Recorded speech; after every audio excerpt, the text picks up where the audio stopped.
Today on Windy City Weekend, Ryan and Val talk hot topics and host chat.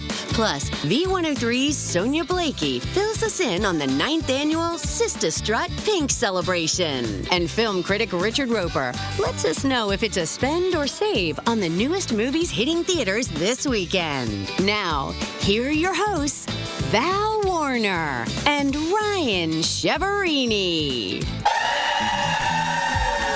Welcome to Windy City Weekend. It is Friday, October 3rd. We've got a live studio audience joining us today. Yeah, and Val, you know, I see a lot of Hawks jerseys. I see a lot of Blackhawks fans out there. Hockey season, it's almost here. The Blackhawks open the season Tuesday, October 7th against Florida, the defending Stanley Cup champs. And you can watch that game on ESPN. Some Hawks fans out here, right? Yeah. We just showed them on the TV. Some Cubs fans out here. Die-hard Cubs fans since 2016, right here. That was the best. That was the best. It was like, I think you had a shirt that said meme. Die Hard. Meme. Oh, it was the best. It was the day after they won the World Series. It said Die Hard Cubs fan since like November 1st, 2016. Yeah. Wait, do we have any Sox fans out? Oh, we got one Sox fan. Okay. Yeah, we love our Sox. I know you don't have a mic, but just give me a thumbs up or thumbs down. Are you rooting for the Cubs or not? Oh, you are? Okay. See, I like that. That's how it's supposed to be. It's a Chicago team. We root for Chicago. See, I agree with you. Yeah, I root for Chicago. Not every Sox and Cubs fan feels that way. I know, but I think I do. I can only speak for myself at this point. It's Chicago. Like, we got something to cheer for. We can't run right now. The Bears are 2-2. Yeah. We don't know what the Blackhawks are going to do. The Sox are out. This is all we got. Let's roll. My sports producer, Mike Johnson, is a diehard Sox fan. I can tell you he was not cheering for the Cubs. In 2005, when last night.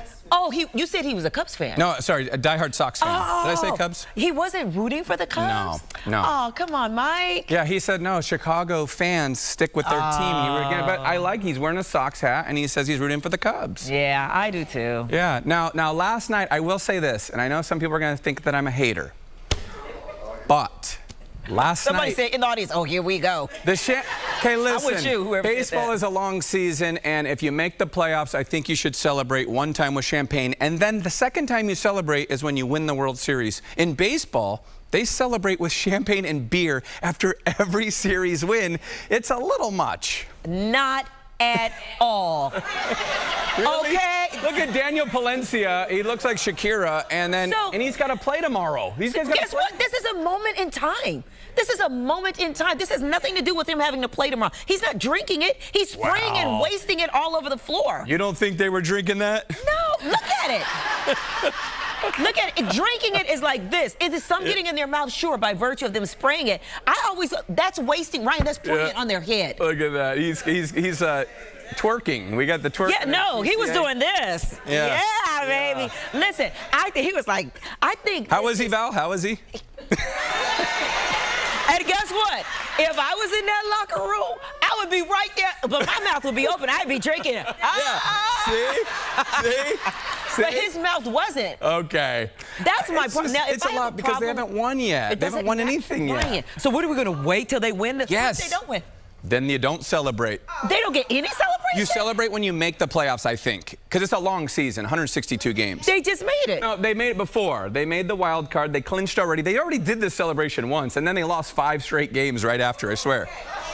They clinched the playoffs. They lost 5 in a row, the longest losing streak of the season. Yeah. Then they pulled it together at the end of the year. Okay. Now they win this, and now they do more champagne, so. And guess what? When they beat the Brewers, do it again. Yes, and when they beat whoever's coming after them, do it again. And then when they win the World Series, do it all across Chicago. And I'm going to be right in the front. Yeah, that's right. I'm not wasting champagne. That's my only problem with the celebration is the champagne on the floor and on the body and in the hair. The champagne goes in the mouth. Yeah, well, that's what I'm worried about. Oh. You know, these guys got to... They're going to Milwaukee today. There's a workout today. Wait, hold up. Yeah. You're worried about them having a wonderful night out on a work night, drinking, right? Being hungover. Have you ever had a good night drinking and then come to work and still performed your job? Of course you have. I'm gonna plead the fifth. Yeah, exactly. But I didn't have to hit a 90-mile-an-hour fastball the next day. Yeah, you know what I mean? These are professional athletes. I get it. They train for moments like this. They train to do this. They train their whole lives for moments like that. Can't believe you want to rob them of that. Let them celebrate after. Tomorrow's not promised. So that's how I live my life. I'm celebrating every step and moment because guess what? Tomorrow, what if I don't make it? Okay. I'm going to shimmy my way through the rest of my life and the rest of this show. I did take an unofficial poll. By the way, baseball is the only sport that does this. NBA does it when they win the conference titles, but every other sport, they wait till they win it all. Okay, and I'm not saying they shouldn't have celebrated. They should, but no champagne and beer. Like T-shirts, hats, hey, yeah, we're going to the next round. Oh, that's so fun and exciting, Ryan. Yeah. Boring. Uncle Bor over here. Okay, by applause. Was it too much? By applause? No? Whoa, nobody? Nobody's with me on this? All right. Okay. If they lose, I'm going to come back to you and ask you, okay? Well, you just said they celebrated, they lost 5 in a row, and they still came back. There's no indication of whether they're going to lose just because they have a little champagne party. But you can't lose 5 in a row this time. That was a regular season. I did do the unofficial poll here. Was it too much? I said yes. Wait till the World Series, 43%. No, it's tradition, 57%. A little slower. A little slower. Let the arms go. All right. Like this. Go. Like you're one of those Bring the champagne out. Bring the champagne out. All right, open up. If you would have dumped that. All right, before we go to break, I do want to mention an event taking place tomorrow at the Garrity. The Common Ground Foundation is presenting the highly anticipated Chicago Nights Brighter Futures event, commemorating an incredible 25 years dedicated to empowering Chicago's youth. Cedric the Entertainer is going to be hosting it. There's going to be a handful of other celebrities there and appearances, music, cocktails, and of course, actor, rapper, and Chicago native Common is behind the Common Ground Foundation. So we have more information on our website. If you have nothing to do tomorrow, check it out. Yes. All right. Coming up next, a former pro athlete turned actor behind a Chicago nonprofit providing opportunities for our youth through the power of sports. Next.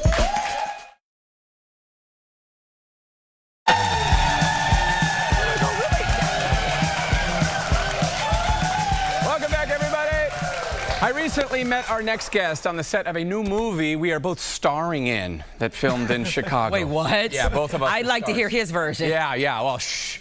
He's also a former pro soccer player and the founder of Intentional Sports on the west side of Chicago. Welcome, Andy McDermott. The star of the movie. Thank you, guys. You like how I worked that in there? Yes. Co-stars. So, co-stars. How did Mr. Cheverini do on set? He was amazing. Yeah. He's got a future, doesn't he? He does. He stole the show, I think. Oh. Yeah. Let's see that check. Movie's not out yet, but I was celebrating right after. I did notice he was champagning after the film. Yeah. So. Right after. Oh, yeah. No, Mr. No Champagne went right home to bed. That's right.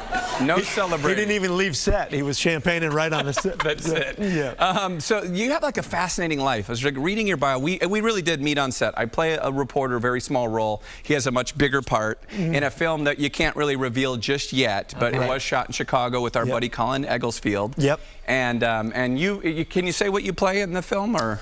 Yeah, I play a character called Sheriff Tate Adkins. He may or may not be the good guy in those typical movies that are maybe rom-com, maybe thriller. So it's it's one of those recipes for success movies. Ooh. So. And if you look very closely, ladies and gentlemen, at that picture, off in the background, slightly blurred, is our very own Ryan Cheverini. I have a bruise on my arm from you nudging me to tell me. There he is. That's from my own camera right there. That's from my own camera. Yeah. No, it was a lot of fun. There's Colin as well, and he's going to be the star of this film, and we'll tell you more about it as it gets closer. But let's talk about you. You went from playing soccer at Northwestern. Yep. You were a captain. You became a pro soccer player, a coach, became a police officer, a black belt in karate, and now. In that order? Yeah, roughly. Wow. Roughly. Yeah. The black belt too? Yeah, well, that was kind of a long time. Okay. That was all of that time. Yeah. And now you're helping Chicago's youth in the North Austin neighborhood. Tell us about Intentional Sports. Yeah, Intentional Sports, it's a 10-acre campus. This 10 acres were vacant for about 45 years. It was just a brownfield, so nothing good was happening over there. We were able to get 7 of the acres from the city of Chicago. Mayor Lori Lightfoot helped us out a lot. And we built this professional level, world-class campus. You guys can see on the screen, really to give kids the opportunity to play who didn't have a chance to play before. And you did this in the Austin neighborhood. Why Austin, and what inspired you to do this? You know, my why is 2 things. One, a soccer ball has opened up doors for me throughout my life, you know, and inspired me to be a good student so I could keep playing. We don't care about creating the next Caleb Williams or, you know, whoever it is. We care about getting these kids to fall in love with something positive they can do every day after school. So they don't, you know, if they have nothing good to do, they'll get pulled in the wrong way. I mean, kids, we're all kind of knuckleheads when we're little kids. We make bad decisions. That's what kids do. We're just giving them a safe place, coaches who know their name and who love them, and they're expected to be there every day. And then hopefully that is enough to keep them coming back every day and wanting to play. So. Yeah, this is so admirable. And obviously it's a nonprofit. How are you funding this? Yeah, we're interesting. We can rent field space, so every day after school we have free or low-cost programs for our community kids. We now have over 2,000 kids coming to the campus every week. And then in the evenings we rent space to local clubs, to tournaments, to leagues. We have basketball courts, turf field, and that brings about half of our budget in revenue. The other half we fundraise, and it's not a ton. You know, it's about $1.5 million a year that we need to fundraise. But there's a lot of good people in Chicago that want to give, you know, $5 to $5,000 to a program that is intentional about, you know, being positive to these kids so that they don't end up as 16, 17-year-olds on the street with nothing good going on. Then they end up in trouble. And I just know from my time in law enforcement, there's never going to be enough cops, there's never going to be enough jails, and that's not how we should be trying to solve this problem anyway. It's by giving these kids something positive to do. That is remarkable, and I commend you for doing that and using what you have in your access to help others, because not everybody do that. To whom much is given, much is required. You have amen to that. You have another movie too to talk about. I do, yeah. It's a movie called Chicago Nobodies, and it's been in my head for years and years, and it mirrors the Intentional Sports story. It's 2 13-year-old boys who are from the west side of Chicago, try out for the big mega club. They're good enough, but they can't afford to play. And so they find all of their teammates, and it's just like at Intentional Sports, our soccer teams, the little kids look every way that a human can look. They gather these players, and then it's kind of like a Bad News Bears, kind of like a Sandlot, but it's all filmed in Chicago, Chicago actors, great young Chicago local soccer players going to be in the movie. That's awesome. And we actually start this weekend. We're filming at the Chicago Fire game tomorrow. Partner with Chicago Fire, and the MLS is allowing us to use the Chicago Fire in the movie. That's amazing. So it's kind of a dream come true. It'll be fun. We're so proud of what you're. Now this is a Chicago Proud story. Yeah, absolutely. And you know where to go for some extra actors in the film. All right. Yes, you are a 12-year-old soccer player. That's right. You're right. I can play anything, whatever you need. Right. Oh, for more on Intentional Sports, visit our website, abc7chicago.com. We're going to take a quick break. We'll be right back. Andy McDermott. Thanks, you guys. Thank you.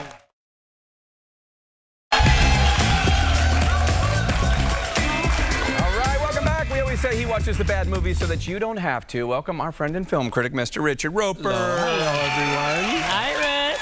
We've been on this incredible roll lately with spend after spend after spend, but all good things must, well, let's find out. Did you see how you rhymed that? Yes. We've been spin, but all good things Taylor come Swift and I are both dropping albums today. Yeah. What can I tell you? You're spitting bars. All right, first up, Dwayne Johnson, a.k.a. The Rock, and Emily Blunt. Have you seen Dwayne Johnson lately? No. He slimmed down quite a bit. I did, actually. Yeah, star in the biopic The Smashing Machine about the troubled early MMA star Mark Kerr. Rich, is this a spend or a save? Yeah, Val, this is a big spend. That's Dwayne Johnson right there, believe it or not. You know, they got the prosthetics and the hair and everything. He's playing this real life early, as you mentioned, this MMA star. This Mark Kerr, he had a lot of problems because he got addicted to painkillers and had a very tumultuous relationship with his partner, played by Emily Blunt, who's great. But he really was one of the first big stars. He's one of the reasons why these guys now are making the big bucks. He didn't really make the big bucks. This is like the late 90s, early 2000s.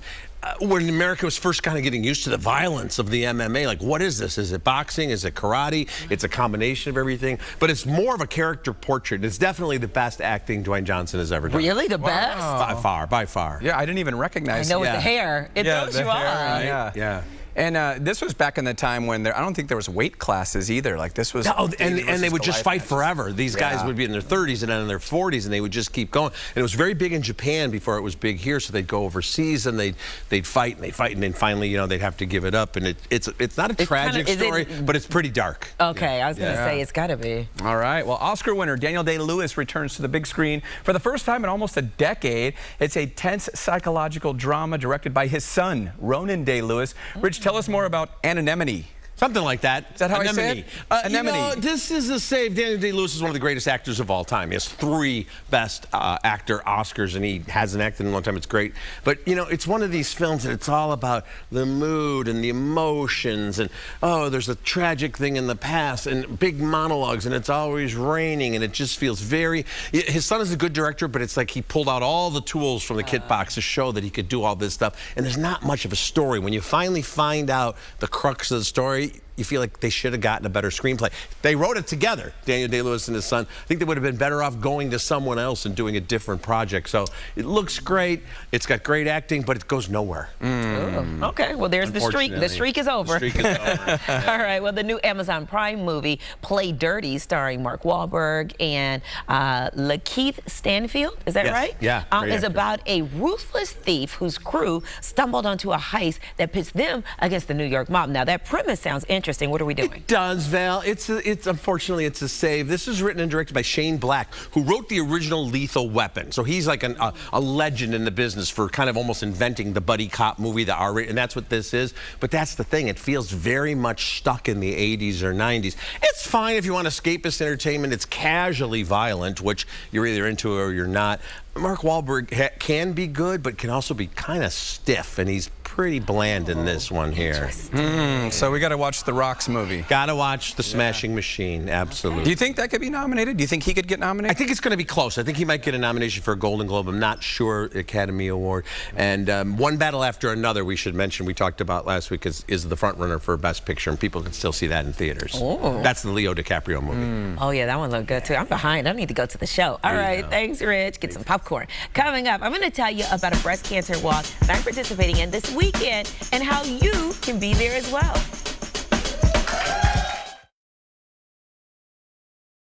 Welcome back, everybody. If you are plugging into the EV revolution, we have the perfect event for you. The Chicago Drives Electric Ride and Drive EV event is back. You can get behind the wheel for a test drive and talk to knowledgeable experts about the latest all-electric hybrid and plug-in hybrids. The event is in Oak Brook Terrace this weekend. Head to our website or ChicagoDrivesElectric.com for more details. And I'm going to be a part of another event taking place this weekend, the 9th annual Sister Strut Pink Celebration Breast Cancer Walk. Of course, October is Breast Cancer Awareness Month, and we're doing our part here at ABC 7 to help find a cure. So joining me with more is Chicago radio personality Sonia Blakely, 1390 Inspiration. Sonia takes us to church in the mornings on the weekend, and it's all about getting your praise on. God has been too good. We got to say something, right? Get your praise on. I can't believe we're at another Sister Strut. It is such a good time, Ryan. It is literally, wouldn't you say, Sonia, a family reunion, all for a great cause. I know it's a family reunion. I mean, generations of families come for the past 9 years, and so it's an awesome time for us to come together. There's a feeling of hope and healing and encouragement. There's laughter, there's dancing, there's singing, so it's definitely the place to be. All right, Sonia, it's called Sister Strut. Now, where did it get its name, and what does that mean? We're sisters. That's how we refer to each other. We sisters. We strut. We move. We dance. We do our thing. And so it's just kind of like a term of endearment for us to come together as sisters for a great cause. Right, but it's not limited to just women, right? Oh no, like you can come. I'm there. We see husbands. We see brothers. We see uncles. We see everybody come because it's such a great event. So it really is. And the thing about it is, it's free. Yes. You can still register, right? Oh, you can still register. Absolutely. absolutely free. You can go to our website, inspiration1390.com, v103.com, and everybody is welcome to come. And it's to benefit the Sisters Network of Chicago. So it's for a great cause, and we're looking forward to seeing you there, Val. And we got to do this little shimmy. Oh, yeah. I saw you do this little shimmy. I was like, you got to bring Sonia and I and the rest of our, iHeart family, Leon, Tone Capone, Zach Book, Howard McGee. I mean, everybody from radio is there. So tomorrow, that could be part of our warm-up because Sonia kind of tasked me with that on the radio this morning of helping with the warm-up, not leading the warm-up because of my fitness journey. But I do love that because you're walking, you're investing in yourself. You're with people who are either celebrating loved ones who are here and surviving and thriving, or maybe remembering somebody who lost their battle to breast cancer. So that's one of the really special things about this is the community that comes together, wouldn't you say? Yeah, it's definitely, and each year it gets bigger and bigger and bigger. So it's a staple event, and it's just so precious to see so many, young and the more seasoned come out and just hug each other, pray with each other, laugh with each other, and walk with each other. And dance with each other. There you go, shimmy with each other. So tell us the details again. When and where is this event? It's tomorrow at 10 a.m., the Sister Strut Pink Celebration at the Salvation Army Kroc Center on the south side of Chicago. And there's enough parking for everybody, and there's room for everybody, vendors, prizes, giveaways, dancing. We're going to get our praise on. We got to include that part. Somebody's going to do a line dance. I promise you. Oh, where them fans? I need a pink fan. You need a pink? Where them fans at? Yeah. We got to do all of that tomorrow morning. Yes. So please join us, the 9th annual Sister Strut Pink Celebration benefiting breast cancer awareness tomorrow at 10 a.m. All of the details that Sonia just mentioned, in case you missed it, are on our website. Sonia, I'll see you tomorrow. I forgot to mention Ryan, too. It's also a pink fashion show. I don't know what I'm wearing pink, but it's going to be something. Oh, it will be. You got to be pinkalicious. Pinkalicious. That's going to do it for us. Have a great weekend, everyone.